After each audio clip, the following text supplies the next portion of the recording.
പ്രിയപ്പെട്ടവരെ, ഇന്നത്തെ ചോദ്യം എന്താണ് മരണത്തിൻ്റെ ഇരുൾ വീണ താഴ്വര? എന്താണ് ചോദ്യം? മരണത്തിൻ്റെ ഇരുൾ വീണ താഴ്വര. ഇത്തിരി കടുപ്പം കൂടിയ ചോദ്യമാണ്. മരണത്തിൻ്റെ ഇരുൾ വീണ താഴ്വര.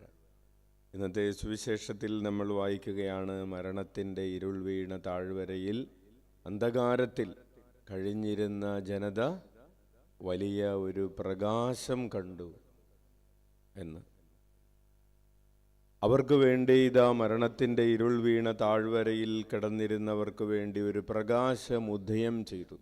മരണത്തിൻ്റെ ഇരുൾ വീണ താഴ്വരയിൽ കഴിയുന്നവർക്ക് വേണ്ടിയുള്ളതാണ് ഈശോയാകുന്ന പ്രകാശം. അപ്പോൾ ചോദ്യം വീണ്ടും, എന്താണ് മരണത്തിൻ്റെ ഇരുൾ വീണ താഴ്വര? Very good. ആരാണത് പറഞ്ഞത്? പറഞ്ഞ ആളുടെ സ്വരം മാത്രമേ കേട്ടുള്ളൂ. കൈയടിച്ചു, നന്ദി പറയാം. അതാണ് പാപത്തിൻ്റെ ഇരുളാണ് മരണത്തിൻ്റെ ഇരുളെന്ന് പറയുന്നത്. നമ്മൾ ചില സമയങ്ങൾ അപ്പം നമ്മൾ വിചാരിക്കും നമുക്ക് വേണ്ടിയിട്ടൊന്നുമല്ല, മരണത്തിൻ്റെ ഇരുൾ വീണ താഴ്വരയിലാണോ നമ്മൾ? ആണോ? അല്ല എന്നാണ് നമുക്ക് പറയാൻ തോന്നുന്ന ഉത്തരം. പക്ഷേ അതേന്നാണ് ശരി ഉത്തരം. എന്താണ്? നമ്മുടെ എല്ലാവരുടെയും ഉള്ളിൽ എന്തുണ്ട്? പാപമുണ്ട്. ഈ പാപത്തിൽ കഴിയുന്ന ഉള്ളതാണ്. അതാണ് പാപത്തിൻ്റെ ഇരുളിനെയാണ് മരണത്തിൻ്റെ ഇരുളെന്ന് പറയുന്നത്. അപ്പോൾ എന്താണ് പാപം എന്ന് ചോദിച്ചാൽ, എന്താണ് പാപം? ഈശോയുടെ ഹൃദയത്തിന് ചേരാത്ത എല്ലാം എന്താണ്? പാപമാണ്. ഈശോയുടെ ഹൃദയത്തിന് ചേരാത്ത പ്രവൃത്തികൾ പാപമാണ്. ഈശോയുടെ ഹൃദയത്തിന് ചേരാത്ത നിലപാടുകൾ പാപമാണ്.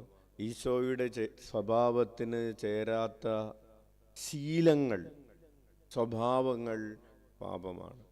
ഹല്ലേലൂയ. അപ്പോൾ അഹങ്കാരമെന്ന് പറയുന്ന പാപം ഈശോയുടെ ഹൃദയത്തിന് ചേരുന്നതല്ല. അഹങ്കാരം. അസൂയ ആർക്ക് ചേരുന്നതല്ല? കലഹം ആർക്ക് ചേരുന്നതല്ല? അശുദ്ധി ആർക്ക് ചേരുന്നതല്ല? ഈശോയുടെ. അപ്പോൾ അങ്ങനെ ഓരോന്ന് ഈശോയുടെ ഹൃദയത്തിന് ചേരാത്തത്, അല്ലെങ്കിൽ നമ്മെ ഈശോയെ പോലെ ആക്കാത്തത് എന്തോ അതാണ് പാപമെന്ന് പറയുന്നത്. അപ്പോൾ നമ്മൾ നമ്മളെ തന്നെ ചില സമയങ്ങളിൽ ഏത് മേഖലയിൽ കണ്ടെത്തുകയാണ്? മരണത്തിൻ്റെ ഇരുൾ വീണ താഴ്വരയിൽ നമ്മെ കാണുകയാണ്. അപ്പോൾ ഇനി ഇതിൽ നിന്ന് എങ്ങനെ പുറത്തു കിടക്കും? ഈശോയാണ് നമ്മുടെ പ്രത്യാശ. ഈശോ നമ്മെ കൈപിടിച്ച് പുറത്തു കിടത്തും എന്നതാണ് നമ്മുടെ ആശ്വാസവും പ്രത്യാശയും ഉറപ്പും. കൈയടിച്ച് കർത്താവിന് നന്ദി പറയാം. അതുകൊണ്ടാണ് ഈശോ തൻ്റെ വചനപ്രഘോഷണം ആരംഭിക്കുമ്പോൾ ആദ്യം തന്നെ പറയുകയാണ്. ആദ്യം തന്നെ ഈശോ എന്താ പറഞ്ഞത്? ഈശോ പ്രസംഗിക്കാൻ കയറി എല്ലാവരും കൂടി ഇങ്ങനെ നിൽക്കുകയാണ്. ആദ്യത്തെ വാക്ക് പറയാണ്. അച്ഛൻ എന്തായിരിക്കും ആദ്യം പറയുന്നത്? ഈശോ ആദ്യം തന്നെ പറയാണ്, മാനസാന്തരപ്പെടുവിൻ.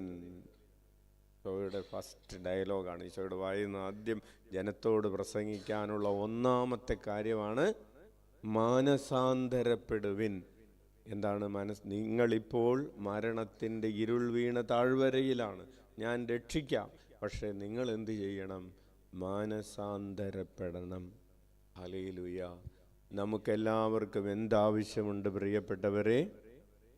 മാനസാന്തരം ആവശ്യമുണ്ട്. ഇപ്പോൾ നടന്നുകൊണ്ടിരിക്കുന്ന വഴികളിൽ നിന്ന്, നമ്മുടെ തന്നെ സ്വന്തം സുഖങ്ങളുടെ വഴികളിൽ നിന്ന് കർത്താവിൻ്റെ വഴികളിലേക്ക് നമ്മൾ ചുവട് വെച്ച് മാറുന്നതിനെയാണ് മാനസാന്തരം എന്ന് പറയുന്നത്.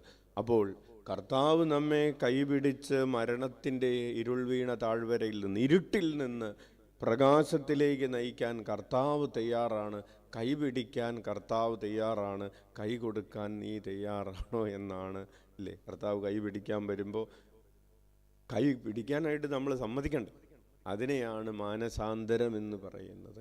ഈ മരണത്തിൻ്റെ ഇരുളിൽ നിന്ന് പ്രകാശത്തിൻ്റെ വഴിയിലേക്ക്, ജീവൻ്റെ പ്രകാശത്തിലേക്ക് ചുവട് വയ്ക്കാൻ ഈശോ നമ്മോട് ഈ പുതുവർഷത്തിൻ്റെ ആദ്യത്തെ തിങ്കളാഴ്ച, പുതിയ വർഷത്തിലെ ആദ്യത്തെ തിങ്കളാഴ്ച ഈശോ നമ്മോട് പറയുകയാണ്, മാനസാന്തരപ്പെടുവിൻ, ദൈവരാജ്യം സമീപിച്ചിരിക്കുന്നു. അതുകൊണ്ട് നിങ്ങൾ ദൈവരാജ്യത്തിൻ്റെ മക്കളെ പോലെ സംസാരിക്കുകയും ചിന്തിക്കുകയും പ്രവർത്തിക്കുകയും മുന്നോട്ട് പോവുകയും ചെയ്യുവിൻ.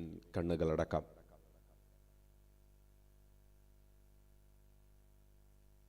പ്രകാശത്തിൻ്റെ മക്കൾ എന്നതിനേക്കാൾ ഇരുട്ടിൻ്റെ മക്കളെപ്പോലെ പ്രകാശത്തിൻ്റെ പ്രവർത്തികൾ ഉപേക്ഷിച്ച് അന്ധകാരത്തിൻ്റെ പ്രവർത്തികളിൽ വ്യാപരിച്ചു പോയ സമയങ്ങൾ, സംസാരത്തിൽ, ചിന്തയിൽ, ഭാവനയിൽ, ആഗ്രഹങ്ങളിലൊക്കെ, പ്രവൃത്തികളിലൊക്കെ തിന്മ പ്രവർത്തിച്ചു പോയ, ആത്മനിയന്ത്രണത്തിൻ്റെ കൃപ നഷ്ടപ്പെട്ടു പോയ സമയങ്ങളെയൊക്കെ ഓർത്ത് നമുക്ക് അനുദപിക്കാം.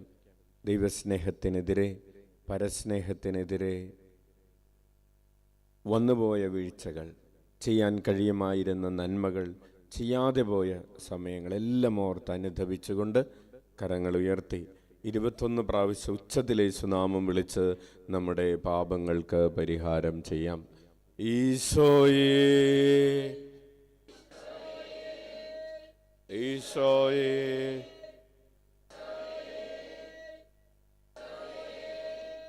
ഈശോയേ,